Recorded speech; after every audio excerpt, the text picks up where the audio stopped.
Hello, people. Welcome to Tuesday's Tales. It's great to be back and live with y'all today. We're in a bit of a dilemma, though, so I hope that you hop online and help me because we're tied. Like, literally tied. I counted every vote, and we are tied 8-8. 8 votes for if you ever want to bring an alligator to school, don't.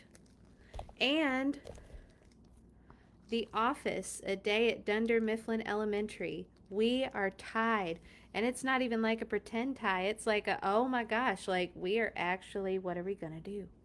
So I hope if you're online that you have a book in mind that you want me to read and that you'll vote for it in the comments now because what do we do?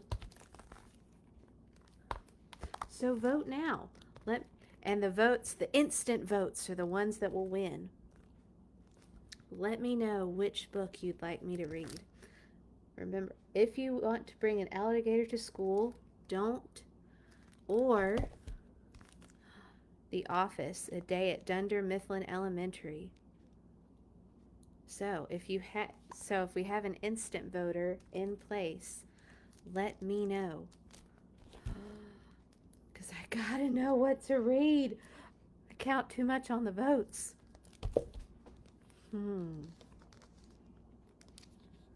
Well, I do know that both of these are about school.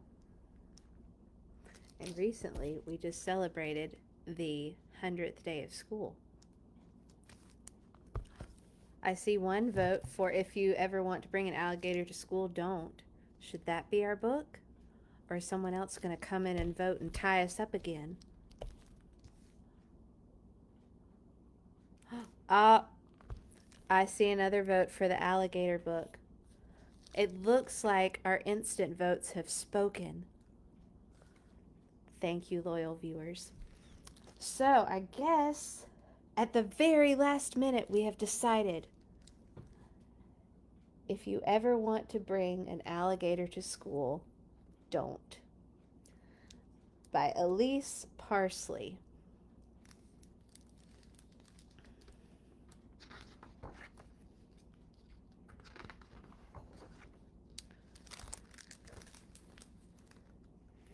If your teacher tells you to bring something from nature for show and tell, she means a hollow stick, or a bird's nest, or some sparkly rocks.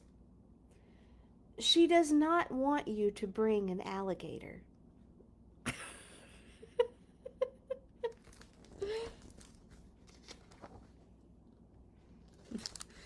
If you bring an alligator anyway, she'll tell you that alligators are trouble.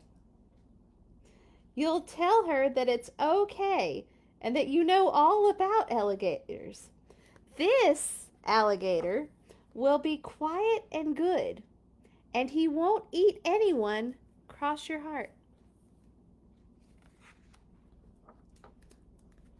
But during spelling, your teacher will hear laughing. Oh my goodness. The alligator drew a picture of the teacher being eaten by the alligator. Bad alligator. This is because the alligator will be showing you funny pictures. I mean, I guess that's supposed to be the teacher. I hope it's not a baby. Oh no! Your teacher will write your name on the board. Magnolia. Now listen, she doesn't look like somebody named Magnolia. And now, Magnolia, you'll have to stand last in line for lunch. You'll take away the crayons and tell the alligator to be quiet and wait for show and tell.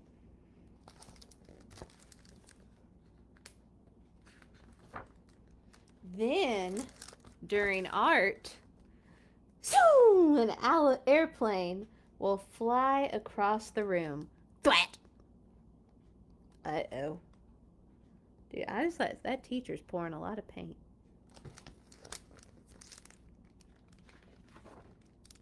This is because the alligator will be showing you origami. Wow. That's a lot of origami. Your teacher will draw a check by your name. When was this book written? That's what my teachers used to do. Not to me. 2015. I guess teachers still do that. Okay. Your teacher will draw a check by your name, and now you'll have to stay in from recess. You'll take away the paper and order the alligator to be good and wait for show and tell.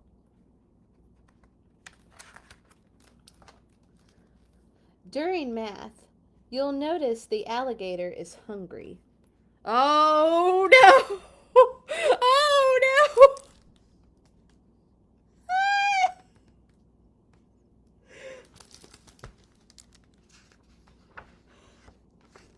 You'll give the alligator 3 pieces of your favorite gum. Oh dear.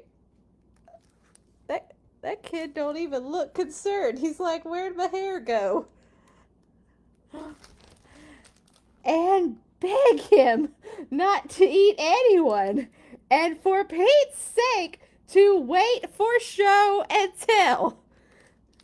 The good thing is that you'll stop him from eating any kids. The bad thing is that the alligator will smack and twirl the gum.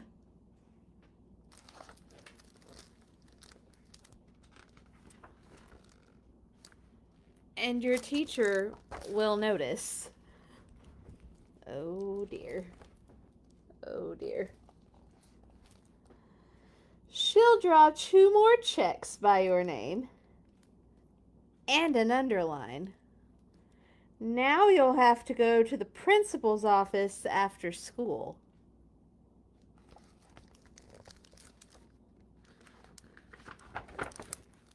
During lunch, you won't even get to eat your egg and cheese sandwich because somebody will gobble up everything but the crust. Aw, man.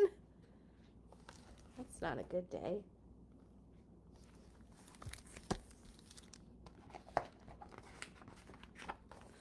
By now, of course, you'll wish you brought a hollow stick, or a bird's nest, or some sparkly rocks for show and tell, instead of an alligator. By now, you'd rather have some dirt than an alligator. You will wish that the alligator would just go home. Well, here's what I would do if I were you.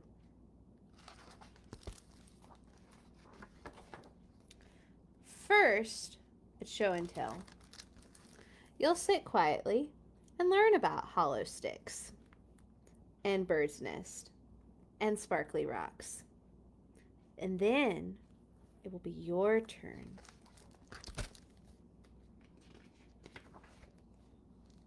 You'll tell how alligators are super big and how alligators have over 74 super sharp teeth and how alligators are super tough.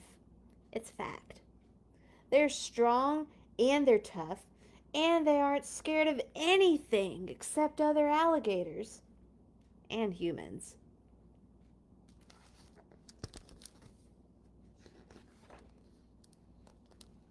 Booga, booga, booga, booga, booga.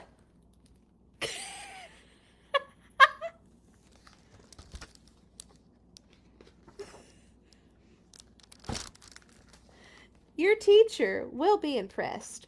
You might not even have to go to the principal's office for all the mischief that day.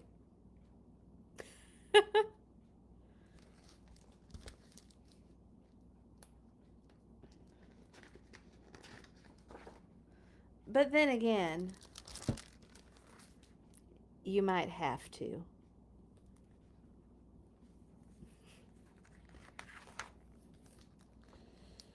Yeah, if you ever want to bring an alligator to school, don't. They're trouble.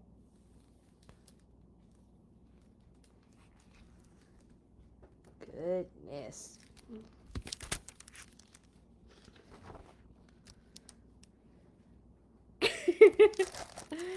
And now the alligator is chilling in somebody's locker. The end. I actually really enjoyed that book. But yes, for those of you who were like, I didn't even know there was an Office book. I didn't either. And for all you Office fans out there, I assure you that it's definitely rated G. But it is super cute and fun. And so,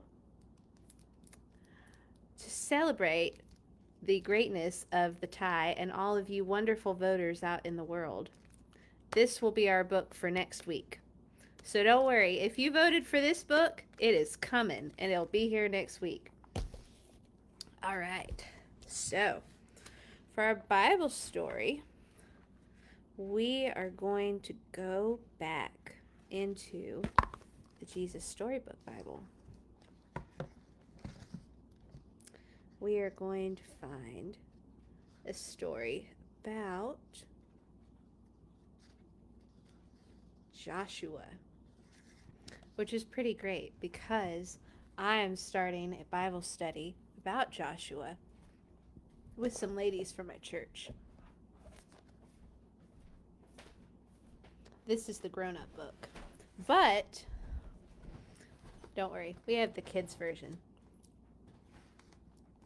If you'd like to join us with reading the grown-up book, feel free. I'll send you a Zoom link and you can join us next Tuesday at 6:15. But enough about that. Let's get started with the story of Joshua, also known in this Jesus Storybook Bible as the warrior leader, which makes it sound super fancy, which it totally is. And in the grown-up Bible, that's Joshua chapter 3 and Joshua chapter 6. After Moses died, God gave his people a new leader. His name was Joshua, which means the Lord saves. Joshua was going to lead God's people into the special land God had promised to give them. By this time, God's people had been wandering around in that baking desert for 40 years. So you can imagine how sick they were of sand and anything yellow and tense and walking around and being hot. I don't know. It's been so cold. I think I could do with a little bit of hot. Just a little. And how happy they were to reach the edge of that desert and to see their beautiful new home right there in front of them, all cool and green and lovely. There was only one problem: Jericho. Jericho is a city, but it wasn't just any old city. It was a fortress, and it stopped anyone from getting into the land. The people looked at Jericho, at the big, giant, scary walls all around it, at the tall, towering ramparts, at the heavy iron gates bolted shut, and at each other.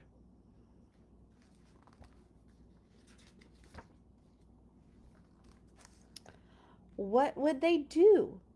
No one knew, but God knew, and God told Joshua what to do. But Joshua must have looked surprised because it was a very odd battle plan indeed, as we'll soon find out. Then God made his people a promise. I will always be with you, and I will never, ever leave you. If you do what I say, your lives in the new land will be happy, and everything will go well. So Joshua gathered his army together. They had their swords and spears and shields. They were ready to fight, but the plan wasn't about fighting. It was about trusting and doing what God said. Joshua's army went in marching around the city, day after day after day. They're too scared to fight, the people in Jericho said. But they were wrong. God's people weren't scared. They were waiting for God to tell them what to do next. On the seventh day, God told his people to march around the city, not once, but 7 times. Then God told everyone to make as much noise as they could. Has anyone ever told you to make as much noise as you possibly can? Be careful when you choose to do that, by the way. When you work with kids and you tell them to be as loud as they possibly can, do that outside. Okay, not the point. Well, imagine that noise. Add 39,999 other people making all that noise too, and you get the idea. Ear splitting. And as it turned out, stone splitting too, because the huge, strong walls of Jericho just crumbled to the ground as if they were made of sand, and Jericho vanished in a great cloud of dust.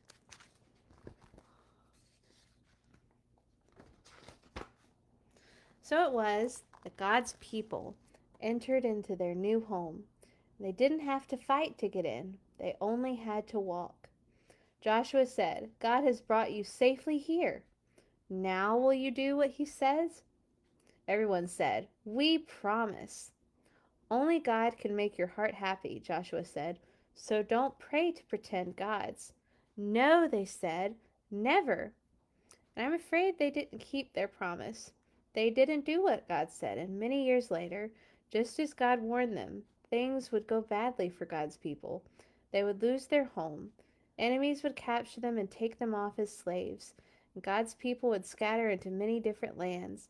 But God's plan was still working, and one day he would give his people another leader and another home, and in this home, no one could ever take anything away from them. The end. That was great. All right. So, to all of my loyal viewers and new viewers, thank you for joining us tonight. Here usually every week at 7:30, but if I'm a little bit early or a little bit late, I'll let you know. And sometimes it's pre-recorded, but next week The Office is coming. We are going to learn about a day at Dunder Mifflin Elementary. And I look forward to seeing you then. Thanks for joining me online today. I'll see you next week. Goodbye.